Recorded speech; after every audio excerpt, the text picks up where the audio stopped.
ऐसी भी एक बहू। सुबह लगभग 10 बजे का समय था। पोस्ट ऑफिस में ज़्यादा चहल पहल नहीं थी। पोस्ट ऑफिस के मेरे कैबिन से पूरा का पूरा पोस्ट ऑफिस मुझे साफ दिखाई देता था। मेरी नज़र एक 40-42 साल की महिला पर गई।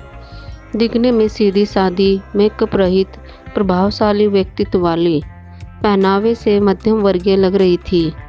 जिस तरीके से वह ऑफिस के कर्मचारियों से बातचीत कर रही थी, यद्यपि मुझे उनकी बातचीत सुनाई नहीं दे रही थी, उसके स्वभाव की नम्रता साफ झलक रही थी। थोड़ी देर बाद मैंने देखा तो वो बेचैन सी बेंच पर बैठी थी। शायद उसे किसी का इंतज़ार था। इतने में पोस्ट ऑफिस की एक एजेंट आई। उस महिला ने एजेंट से कुछ बात की और एजेंट ने अंदर आकर मुझसे पूछा, सर, इनकी आरडी मैच्योर हो गई है, लगभग 9,000 की रकम है, लेकिन शर्मा जी कह रहे हैं कि अभी कैश नहीं है, 11 बजे बैंक खुलने पर ही पेमेंट हो सकता है। सर, मैंने पार्टी को बताया था कि मैं उनका पेमेंट जल्द ही करवा दूंगी। क्या कहीं से कैश का बंदोबस्त हो सकता है? हालांकि इतनी रकम तो पोस्ट ऑफिस में रहती है, लेकिन पहले दिन बैंक की छुट्टी होने से आज कैश नहीं थी। मैंने शर्मा जी को बुलाकर उनसे बात की, लेकिन उन्होंने कैश उपलब्ध न होने की बात ही दोहरा दी। एजेंट से उस महिला को 11:30 बजे तक इंतज़ार करने को कहकर मैं अपने काम में व्यस्त हो गया, क्योंकि बैंक खुलने के बाद कैश लाने में भी आधा घंटा तो लगेगा ही।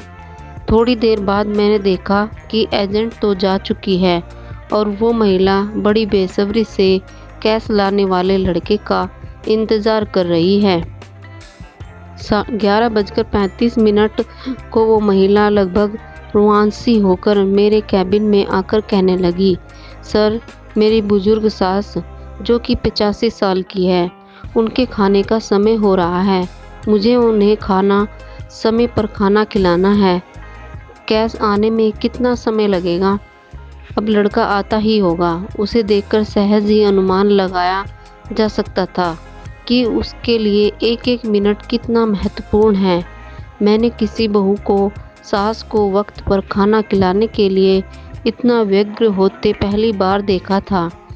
मेरा काम में मन ही नहीं लग रहा था।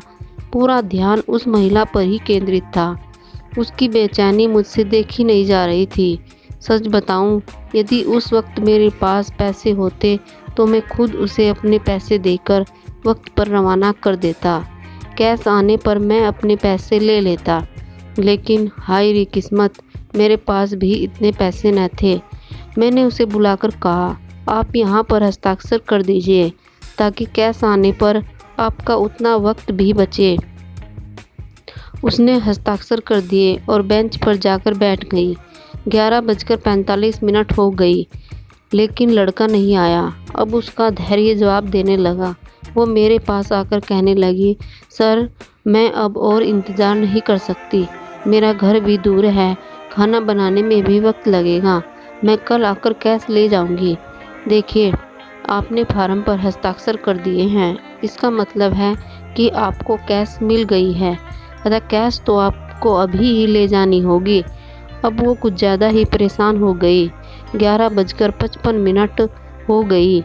वो फिर मेरे पास आई। माफ़ कीजिएगा, मैं और इंतज़ार नहीं कर सकती, मैं जा रही हूँ।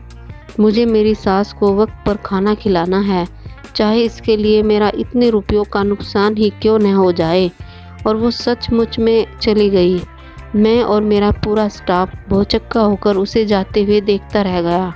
मेरी पोस्टमास्टर की नौकरी में यह पहला केस था जिसमें ग्राहक को पैसे से ज़्यादा अपनी सास को खाना खिलाने की पड़ी थी।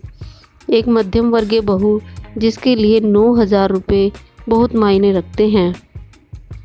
पूरे 12 महीने थोड़े थोड़े पैसे जमा कर उसने यह राशि जुटाई थी। इतनी सहजता से पैसे छोड़कर कैसे जा सकती है? हम सभी को यह बात हजम ही नहीं हो रही थी। आजकल ही नहीं तो प्राचीन काल से ही सास बहू का रिश्ता एक ऐसा रिश्ता कहलाता है जिसे जैसे न चाहते हुए दोनों ही निभाती हैं। आए दिन हम सास बहू के अनबन के किस्से पढ़ते सुनते रहते हैं। थोड़े दिन पहले ही मैंने न्यूज़ में एक वीडियो देखा था जिसमें एक बहू अपनी बीमार और बुजुर्ग सास को पति की गैर मौजूदगी में खूब मारती है। ऐसे में मुझे अपने कानों पर, अपनी आंखों पर विश्वास ही नहीं हो रहा था कि ऐसी भी कोई बहू हो सकती है जो सिर्फ सास को वक्त पर खाना खिलाने के लिए। मैं यह सब सोच ही रहा था कि उतने में वह महिला और कैश लाने वाला लड़का दोनों ने एक साथ प्रवेश किया। हुआ ये कि जैसे ही वो महिला बाहर गई वैसे ही उसे लड़का आते हुए नजर आ गया। हमने जल्दी से उसे कैश देकर रवाना किया और मुझे और मेरे पूरे स्टाफ को ऐसे लग रहा था कि जैसे हमने उस महिला को कैश सौंपकर बहुत बड़ा काम किया हो। अभी भी जब वो घटना याद आती है तब आंखों देखी घटना होने के बावजूद भी विश्वास कर पाना कठिन होता है कि क्या ऐसी भी कोई बहू हो सकती है। कहानी कैसी लगी? चैनल पर नए हैं तो सब्सक्राइब ज़रूर करें। धन्यवाद।